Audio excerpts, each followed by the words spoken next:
It can come from childhood. It stems from so many places. But the more we release these blocks, the more we can actually connect with each other. And so I'm excited about exploring that with people and exploring like those who have cleared blocks and like where it's taking their lives, you know, talking about vision, talking about life, talking about, you know, humanity. Spiritual enema. Spiritual enema. You used two words I did not know. I said, It will release the blockages okay. that you are experiencing, right? Okay, yeah. All right, perfect. That's right. Yeah. Because people don't understand that the spiritual and the natural go together, which then activates the supernatural in our lives. So you have to have the spiritual part, but then you have to have the practical, i.e. the enema, to be able to activate both in your life. We're going to talk about that after this show. You can explain a little more, for sure. But you know what? Can I pose a question? Okay, so this is something I'm rather curious about. So my little brother, he actually just had his child the day before yesterday. I got to finally see her yesterday, right? Awesome. So we drove to Clayton. Uncle Agape. Your brother too this week? Yeah. He had a child? Mm-hmm. Really? Yeah, that's really awesome. Yeah. But the thing is, was the same mama? Are we waiting on the DNA test? What's the baby name? Breaking news here on the Profit and Growth Hour. Shaquita? No. Here you go. Whose is it? but so check it. The thing is, we spent about 2 hours in there talking about their relationship because they brought a child into the world, but they're not whole. They're broken. Both of them are broken, and that was the concern of her mother. You know, her mother, and so. I want to get into that, like, you know, when it comes to relationships and when it comes to blocks within, like, operating that, like, how do you, like, what do you think about that? You know, make you take off all your jewelry. I just gotta see that. We can hear Some it. handcuffs or something on her. A straight jacket. Exactly. Sit on your Doing hands. too much. Keep going. you good. So yeah, basically, I want to really get into that because for him, and more in particular, like for him, he's really focused on like he wants to be a great father, you know, for his daughter and stuff. But the mother's concern is, man, like you need to get your insides right. And so, you know, what we emit, no matter what you say, but what you're emitting, you know, that's what's going to be experienced. And so the concern or the fear is like, the brokenness that you're emitting is going to be passed on if you don't get your insides right. So I'm curious to hear about like what you all think about when it comes to relationships, when it comes to healing spiritual ties and all these good I think when your brother topics. says that he wants to be a great father, he can't say he wants to be a great father without looking within himself and finding those broken pieces. Being a great father, you know, that can be defined by many different people. And I know there's a father and then there's a daddy. You know, having that difference. Are you trying to be a great father as just a strictly brick and mortar provider, food, clothing, sheltering, or are you trying to be daddy where there's a relationship and a development and, you know, a bond that's experienced? Not only will I do anything that I need to provide for, but I'll also be there for the basketball games and the cheerleading practice, and I'll buy you a saxophone. So if you say you want to play it, type stuff. Be happy with this sousaphone. If that's what he's talking about, being a great father, as parents, they're going to have to communicate. One, and he's going to have to communicate with the mother to help her set those expectations, because what he defines as a great father may not be what she sees. So if he doesn't, it's expectation management.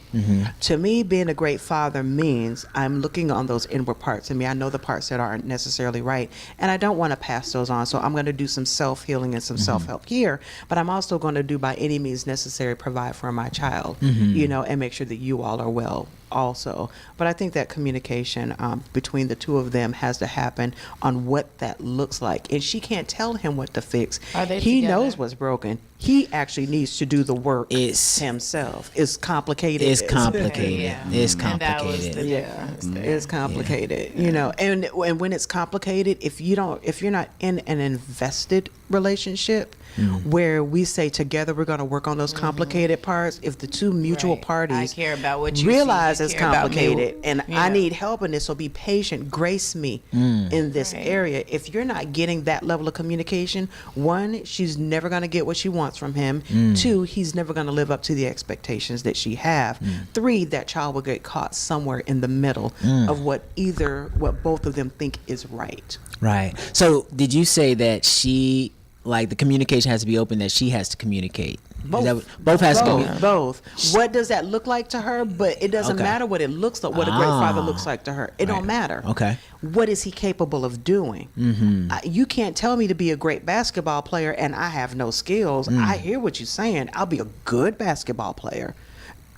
I'll be a good recorder player because I didn't get that saxophone when I was a kid. But she can articulate what it would mean to her, but it's really up to him. It's his work that he has to do. And the best thing she can do is support him in what his efforts are. And the reality of it is that you made a good point about somebody wanting to be a great basketball player, but if you don't have a coach, if you don't have a mentor, you can't do it by if you don't have an yourself. accountability partner, if you don't have a role model, if there's not somebody that you can talk to to say, hey, what does a good father look like? What does a great father? Right. What If is your it that I team- need to work on? If your teammates around you aren't on the same team, Wow. if you're around a bunch of deadbeat dads, what they're doing is going to look right to you. Wow. But if you're intentionally planting yourself in fatherhood groups and in others that you see, you watch them taking their kids to basketball practices and, they playing games with them out on a, they're spending time with them. Those should be the people in anything that you do. Right. Your circle has to reflect what you want to look like. And if you're the smartest one in your circle, you Change need to circles. expand your circle. Absolutely. You need to. You can't be the one that they pull from all the time and not pour back into you. I think you made a pivotal point there, because he's our younger brother, but he's the first to have a child, so he can't look to us and find out what it really means, because I'm looking at him like, man, I'm about to learn from you, like what about fatherhood and stuff like that. So, And that's oftentimes the problem, because sometimes we go to people that haven't experienced what it is that we've been through and then ask them for advice. Absolutely. Now, the Bible talks about there's safety in a multitude of counsel, but you have to pick and choose the counsel that you get Wise the advice counsel. from. Because if a person hasn't been there, done that, and wrote the book, then what is it that they're going to share with you other than what they had heard, their opinion, their perspective, If I which was you. not necessarily is going to be rooted and grounded in what it is that you need in order to flourish and grow. Like, what are your sources? Stop letting people that haven't been where you're trying to go tell you how to get there. I want to become a millionaire, so I'm gonna go talk to the homeless person on the street corner that don't own a home. Okay, well, it ain't gonna work too it well. doesn't. I got you. You know? I got you. Right. At least talk to somebody that's halfway there. At least give you some bits and pieces on how you can Can get you there. talk to somebody with a 700 credit score? Just start there. All your friends, all your friends got co-signers on their water bill. So, And one of them is the baby. Oh my God. You would be amazed. People really do that. I Like, know. people really do Yes. Yeah, it's Cell real. phone bill and the kid's name and everything. Right. The kid grow up, you turn know what? 18. Let's look at my credit card. Credit Karma?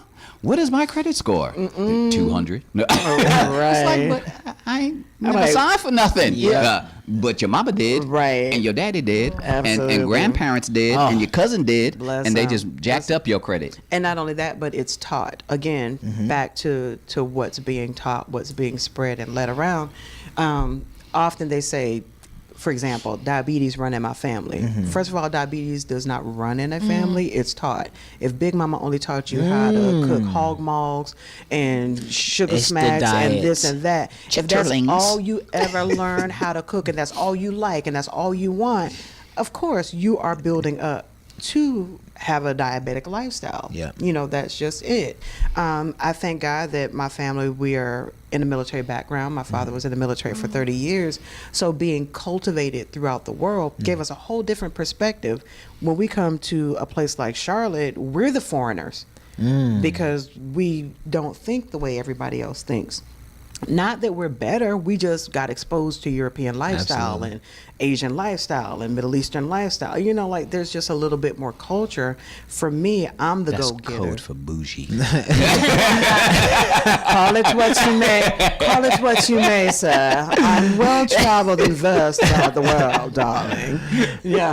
And then as my parents stopped traveling and the siblings, you know, came, there's some that are not most likely to just jump on a plane and go to a foreign country because that wasn't how they were raised. So. Absolutely.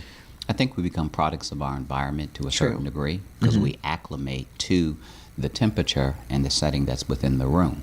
So the longer we spend time in a particular place, whether it's in your home, whether it's on the job, whether it's with your boys, your girls, whatever the case might be, you tend to find yourself doing and saying and being like those individuals. And if you don't like what it is that you see, There you go. that's where you now have to make critical decisions as to the path that you want to take and the road that you want to go down.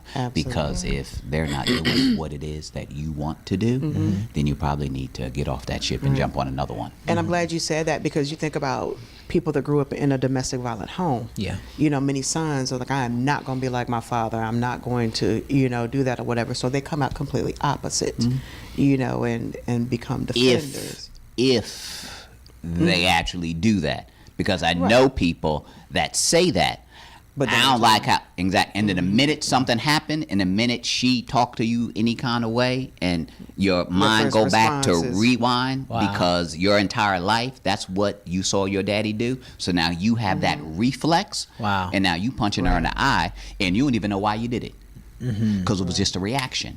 Because that's Because of all what you you knew. saw. But you said, I ain't never gonna do that when I just like kids with their parents. They grow up. I'm not gonna treat my children like you treated And me. they do Exactly. Exactly. the same. Back Thank you. Right. Exactly. Because you've never experienced it. You've never gone through it. You've never had to deal with having to pay the bills and having this bill collector and this person knocking at the door and these people Right. calling it and all the stresses of the world now laying down on your shoulder Right. and now you're bent over trying to keep everything together and now the kid come in with a simple question and you snap. Well, you've never been in that situation. Yes, it was unfair. Yes, you shouldn't have done it, but you put yourself in that situation and see how you're going to react. We always like to give, I woulda, coulda, shoulda. Well, you know, if this happened, then I'm going to respond. You don't know how you going to Until it respond. happens. You ain't going through it. Right. Until it Yeah. happens. Exactly. Yeah. And if you've never seen it done in any other kind of way, you don't know what to do. If you've never seen good money management, you can't say I ain't gonna always be broke. Girl. But you don't know how to not be broke because you never saw anything Talking. but broke. You And know? according to your bank account, You still like your you mama. is broke. They ain't had nothing. They ain't leave you nothing. You ain't got nothing. You ain't leaving your kids nothing. I think That's why you I know- think, as far as your brother is concerned, you said that he doesn't really have anybody to look up to because he's the youngest. I don't think it's so much that he even really needs to look at y'all because what if y'all aren't there already? He has to look at his situation for what it is and who he's with and what they want for their child together, what they want the child to see, to know, to learn, to become. You know, it's all about that because if he doesn't listen to his baby mothers, whether he want to be with her or not, if he doesn't listen to, hey, this is what I see. And if she doesn't do the same thing, hey, this is what I see. You know, they're going to go nowhere, and that's what the child is going to grow up seeing. You know, even how he Exactly. treats her, even how he respects her and speaks to her. Like, even with the guys who I've dealt with in my life now, I'm like, you know what? I really don't get in your baby mother situations like that, but I'm not going to sit here and listen to you just blank on her and call her all types of thises and that's because if your daughter is sitting in that passenger seat, she can very much so have you on speakerphone like, you hear how your daddy talk to me? Don't ever be with a guy like your daddy. No, and that's not even your character. Yes, she can take you to that extent. Yes, she can piss you off, but because of what you want for your kids, show something different, be something different. And then your baby mother, she got to humble herself. She can't be on the rule ride 24/7 when you're like, all right. Right. If you're not entertaining, your child is Gotta find your inner peace, boy. You got to, you know, you got to look at yourself, look at her, and y'all got to communicate about all that. I need parents to be as thirsty Right. about raising their child. Like if you can't see it around you, somebody wrote a book. Some preacher preached a sermon. They all on YouTube. Like, look for what it is that you want. And I think that society today has become so lazy. If there's not an app for it, if there's not a touch of the finger, a swipe right, microwave generation, right, then literally, I'm I was not going to touch on investing that time in developing this. That's so sad. I am not one to be a youth teacher. Like, I've done my duty and my due diligence. I have served my time. Praise the Lord Jesus. I will not be working in the children's ministry ever again. Like, I have had my share of it. But my investment was not just into those kids, but into my future. Right. You're going to grow up and become my president. You're going to grow up and become my doctor or my lawyer or my janitor or my mechanic or my whatever. So I can't say who you will be career-wise. Oh, no. Not if I'm watching you. You said who? You said, oh, my husband. That's beyond cougar. That's like saber-tooth tiger. No. That's older than a cougar. What? The kid could be 10, right? And you 25, right? No. That's a 10-year difference, That's right? 15. 15. There's a 15-year difference. Are you telling me that there aren't 50-year-olds with 35-year-olds? Yeah, I mean, First of all, but if she raised them, right, raising your husband, that's a whole other level. No. I don't want to build a man. That's like build a bear. Yeah, that's a real build a bear. You built him already. Negative. When he was 10. And you worked with him. 10, 11, 12. Now it's time for you to return on your You see me investment. married to the man who used to pee his pants and I used to change his clothes. Oh, my God. But you're the one that helped him and That's developed him at it. So now he's a real man. And he's a real and has man. established. Were you ever a Sunday school teacher? No, ma'am. Never. I have been. He got some little Girl Scout trapped in somewhere. All this time I invested. Now she grown in a Girl Scout outfit. That's a whole nother one out. Planted all them seeds. That was Put it in your closet. I paid for it. Try it on again. It don't fit no more. Bust it over a little bit. No, but it is a shame the parents who will sit up in the bed in the mornings and let your children get up and just cook some oodles and noodles on the stove or put like just the simple missing out on so much time. Before you know it, I seen it firsthand. I don't want to call anybody out, but it just disappointed me to see living in a house with other people, and I have done that, so don't nobody know who I'm talking about. Your mama.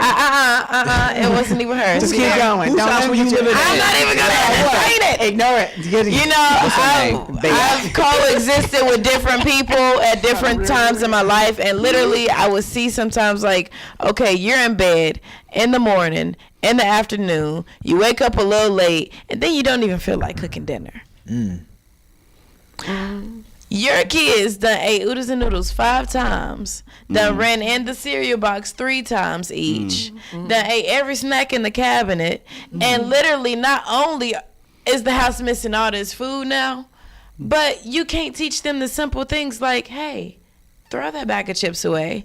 Hey, when you finish eating at the table, rinse your plate, put it in the dishwasher. Hey, wash your hands before you go in the fridge.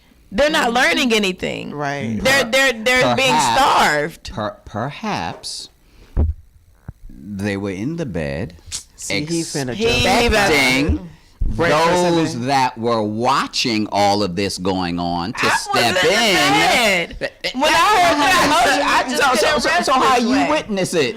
That's what I She said. witnessing all this stuff, watching the kid eat noodles, eat noodles again, and closing the door. No, when you walk in the kitchen and you can see the whole evidence of everything, how many packs they ate, how many times they drunk the milk, and it ain't no more cereal. It's only milk left now. It takes a village to raise a child. And you were part of that village. I understand. So help them babies. But when you are a parent, that's what I did. I woke up and I made omelets the next morning. The next morning after that, I made pancakes with Nutella and syrup and scrambled eggs with break cheese. It down. Yes. Yeah, all of that. That's sausages. What I'm talking about. Thank you. Baby. But sit down at that table. Rinse that plate off. Right. All in preparation for you to be a parent. That's not what this is about. That is not. But that's what this is about. But that's what I talk about, being thirsty, having that desire to Right, get more. because to some people they just want that. It comes natural. Now I'm going to be devil advocate for the one that was in bed, working jobs, having kids, or whatever, just torn, just. Oh, I almost put that on blast. I'm just saying, just worn out. Not all everybody. work. Not everybody. Could have been sick. Right, not everybody, but I'm just saying. Tummy ache. But for me, if I know that this is my lifestyle, I'm a single parent and I got these kids. Minimal time. I'm at least going to make sure that whoever is watching them is not giving them TV time. But like, I want to see some homework at the end of the day. I am paying you to be a provider, so I need to get something out of you besides just watching. Like, I don't need you to just watch. This is their cultivating stage. Well, it depends upon how much you're paying. Be third. You know. It's no more. It's no more. You can get a coloring book. I need rest too. You can get a coloring book. You can get something from the dollar store. You can bring the materials. Like, Let they're them not color, here let them learn every colors, day. let them do When they something, are let them here, get on it. whatever. Do something. If you paying. Do something. No, what do you mean if you pay? We drop our kids They off. are your children. No, I'm talking about when we are. Then when there's a provider involved and we're dropping our kids off to somebody else, well, depending upon who you're dropping them off to and what that expectation is and what that arrangement is, you know, sometimes it is just a babysitting situation and I'm just here to watch your kid. I ain't teaching, I ain't learning, we ain't reading books, we ain't doing none of that stuff. Thirsty. We just, And you find somebody that's not. I knew just somebody a like that, and babysitting she situation. literally cried because she's like, oh, she realized her baby wasn't at the level that she wanted her to be at. And she had the nerve to blame her Rashida. family. Like, what you mean my child flunked preschool? Right. It's preschool. And I'm like, well, girl, Your kid is 7. Yo, She's that still is- not potty trained. Like, no, she can't go to kindergarten with the rest of them. you just can't do that. The bottom line is whoever your child is around, you better make sure your child is around someone who's going to do what you want done in her life. Someone who has the understanding that this is what you want for her, but you can't right now. Someone that you can trust to carry that help. through or help at least. So it sounds like the situation you're talking about is a single mom. Is she a single mom? Even You don't if have not to- a single even if mom, it's not. I said parents, whether they're Right. together Yeah. or individuals. Don't get so caught up you have in a you being a responsibility. breadwinner. Yeah, Right. It's Yeah. leading me to my next point. So we're not going to be able to cover because we're out of time. okay. Oh, wow. Thank you, family, for tuning in Tune to the in to Profit your- and Growth Hour here Next on time. WDRB Media, the voice of the community. To get more information, There they we can go. follow you. How? They can follow me at Agape, AGAPE_2 on Instagram. You can also follow me on Facebook. It's Tyree Barnes, TYREEBARNES. You'll see it with Agape. And you can hear your broadcast You can hear my broadcast Tuesdays at 7, starting at 7 p.m. Eastern Standard Time. Eastern Standard Time. That's a wonderful thing. Yes. So Awesome. for people who need more information and they are thirsty for more, they can tune in and that benefit from the healing. wisdom and the healing that you bring to the table. Thank you. And a lot of questions. Yeah. Love it. Thank you, family, for tuning in. We'll see you next time. This is cool.